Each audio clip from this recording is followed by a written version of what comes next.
अभी तो ओम प्रकाश जी जो है राजा सुहेल देव सेना बनाए हैं। अब देखिए कि राजा सुहेल देव सेना क्या करतब दिखाती है। एक आरएसएस अभी देश को सत्यानाश करने में सक्षम नहीं हो पाई, तो एक दूसरी आरएसएस बना करके इस विधा से खेलने के लिए खड़ा कर दिया जाए। उन्होंने ललकार दिया बीजेपी के कि हमारी आरएसएस आपके आरएसएस के बराबर खड़ी है।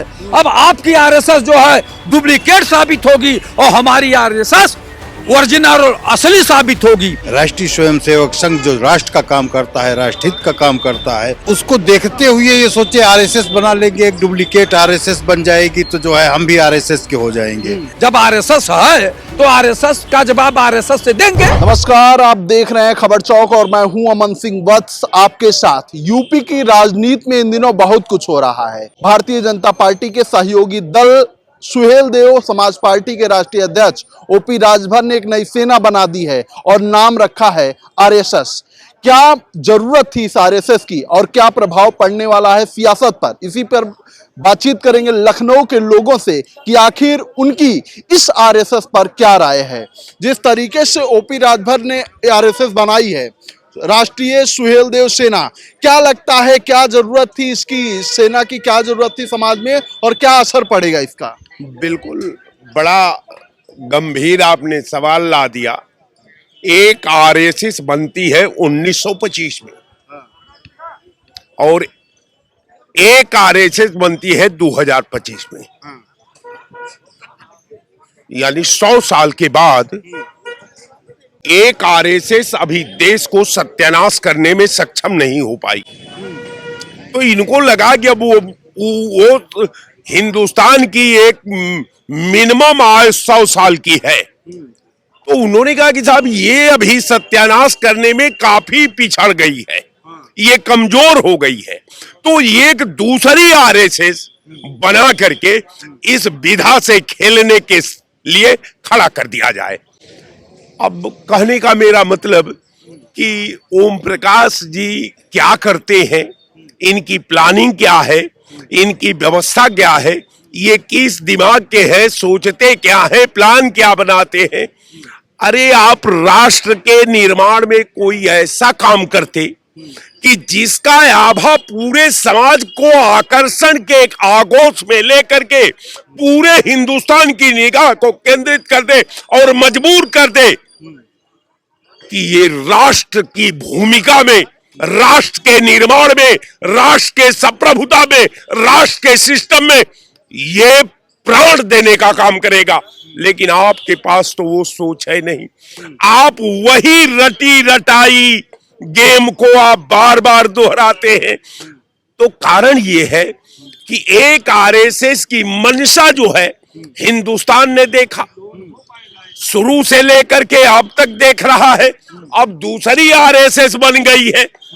इसका मतलब कि एक आरएसएस भारत की सृजन की बात करती है, राष्ट्रवाद की बात करती है, आवाम की एकता की बात करती है, हिंदू की एकता की बात करती है और हिंदुत्व के दहलीज पर लोकतंत्र का हरण करती है, लोकतंत्र को ब्लैकमेल करती है, संवैधानिक ढांचे पर हमला करती है, संविधान की भावना से खेलती है और हमारे परंपरा को, हमारे देश के ताना बाना को, हमारे देश की एकता को, हमारे देश के भविष्य को निरंतर रौंदने का काम करती है।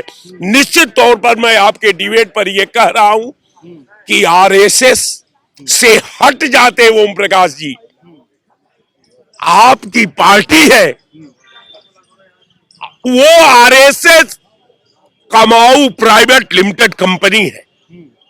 आपका जो शपथ पत्र है, आपके पार्टी में जो आपने एफिडेविट दी है, वो पॉलिटिकल संस्था है। तो पॉलिटिकल संस्था अगर आरएसएस का निर्माण करती है तो मुझे तो निर्वाचन आयोग पर तरस आ रहा है कि उसके विंग का नाम अगर आरएसएस है तो ये जो सुहेल देव पार्टी है, इस पे सवाल उठता है कि ये पार्टी है कि आरएसएस की तरह स्वतंत्र एक संस्था है, जिस तरह भारतीय जनता पार्टी का आरएसएस स्वतंत्र संस्था है, उसका विंग नहीं है, वो स्वतंत्र संस्था है।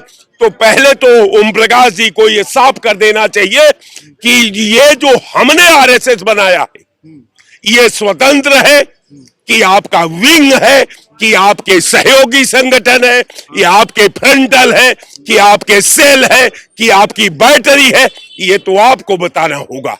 ठीक है, लेकिन कुछ सोच के तो बनाया होगा, समाज का कल्याण करेंगे या कुछ और सोचा होगा, तभी तो बना दिया एक नया आरएसएस। ऐसा है, वो एक अपना संगठन बनाए, पार्टी बनाए और चलाए। अब पार्टी चलने लगी तो वो सोचे कि आरएसएस जो है, राष्ट्रीय स्वयंसेवक संघ, जो राष्ट्र का काम करता है, राष्ट्रहित का काम करता है और हिंदुओं को जगाने का काम करता है, उसको देखते हुए ये सोचे आरएसएस बना लेंगे, एक डुप्लीकेट आरएसएस बन जाएगी तो जो है हम भी आरएसएस के हो जाएंगे। और तुच्छ मानसिकता के लोग ऐसे काम करते रहते हैं और वो मंत्री होते हुए अपना विवेक खो बैठे हैं। जो आरएसएस का गठन किया, आरएसएस का गठन उनको नहीं करना चाहिए था, और किया है तो उनकी जो है इच्छा 4 दिन बाद बंद हो जाएगी। सेनाएं बहुत सी बनी और चली गई, और गवर्नमेंट को इस पे विशेष ध्यान रखना चाहिए। सेना तो भारतीय सेना होनी चाहिए, बाकी जो सेनाएं बनती हैं ये अपने जाति के संगठन बना लें, जाति के सब कुछ बना लें, लेकिन सेनाएं नहीं बनाना चाहिए। इससे लोगों में जो है एक भ्रांति पैदा होती है और जातिवाद सबसे ज्यादा पैदा होता है। और हमारी भारतीय जनता पार्टी जो है जातिवाद खत्म करना चाहती है, ये लोग बढ़ाना चाहते हैं, और तत्काल प्रभाव से इनको मंत्री पद से हटवा देना चाहिए और इनको जो है अब नहीं लेना चाहिए। ठीक है, लेकिन लोग कह रहे हैं कि अपनी ताकत का एहसास कराने के लिए वो राजभर ने ये सेना बनाई है। अच्छी बात है, ओम प्रकाश राजभर जी ने सही कदम उठाया है। राजा सुहेल देव सेना बना लिए, उन्होंने सही किया है। आप कह रहे हैं कि आरएसएस जो है एक जो है राष्ट्रीय स्वयंसेवक संघ देश के निर्माण में काम करता है। आपके देश के निर्माण में काम करता है तो आरएसएस के लोग जो है, राष्ट्रीय स्वयंसेवक संघ के लोग, कितने लोग जो है स्वतंत्रता आंदोलन में कूदे थे, कितने लोग उन्होंने जो है वहाँ अपने जानों की बलि दिया था। आप बताइए कितने लोग जो है आरएसएस के जो है आज़ादी में जो है साथ दिए थे। वो लोग तो सुनते हैं अंग्रेजों का जो है जासूसी करते थे, भारत के नेताओं को जो है जासूसी करके अंग्रेजों को बताते थे। आरएसएस वाले जैसा हमने सुना है, पढ़ा है कि आरएसएस वाले जो है देश की आजादी में कोई कार्य नहीं किए। देश की आजादी में तो सुभाष चंद्र बोस जी, चंद्रशेखर आजाद जी और भगत सिंह जी जैसे वीर सपूतों ने काम किया। तमाम और लोग हैं, रोशन सिंह जी हैं, तमाम लोग जो है काम किए। महात्मा गांधी जी ने, जिन लोगों ने देश को आजाद कराने के लिए काम किया। और ये आरएसएस के लोगों ने क्या किया, लेकिन आज आरएसएस के लोग जो है पूरे देश पे छा लिए हैं। तो ओम प्रकाश राजभर जी अपनी सेना बना लिए तो कौन सा गलत किए? अगर असंवैधानिक है तो सरकार उस पर रोक लगावे, उन्हें जेल भेजे। लेकिन क्या लगता है किस तरीके से इस सेना का प्रभाव पड़ता हुआ दिखाई देगा? प्रभाव तो चंद दिनों के बाद पता लगेगा क्या प्रभाव होगा। अभी तो ओम प्रकाश जी जो है राजा सुहेल देव सेना बनाए हैं।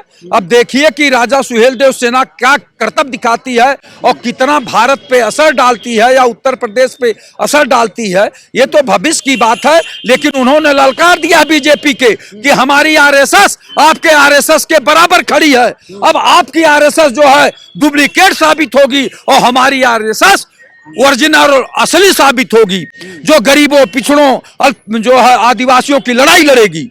तो भाजपा को ललकारने के लिए उन्होंने बनाया, और किसको ललकारने के लिए बना है आरएसएस?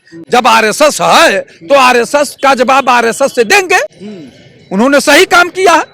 ठीक है, तो ये लखनऊ के लोग हैं, साफ तौर पर इनकी राय है कि जिस तरीके से आरएसएस का गठन किया है ओपी राजभर ने, कहीं न कहीं आने वाले दिनों में कुछ इफेक्ट तो जरूर इसका दिखाई देगा। फिलहाल ये तमाम लोग थे, इनकी राय थी। ऐसी ही राय आपके बीच में लेकर हाजिर रहेंगे। तब तक देखते रहिए खबर चौक। कैमरा पर्सन अभिजीत के साथ Aman Singh Vats, Lucknow. New public inter college Lucknow, admission open.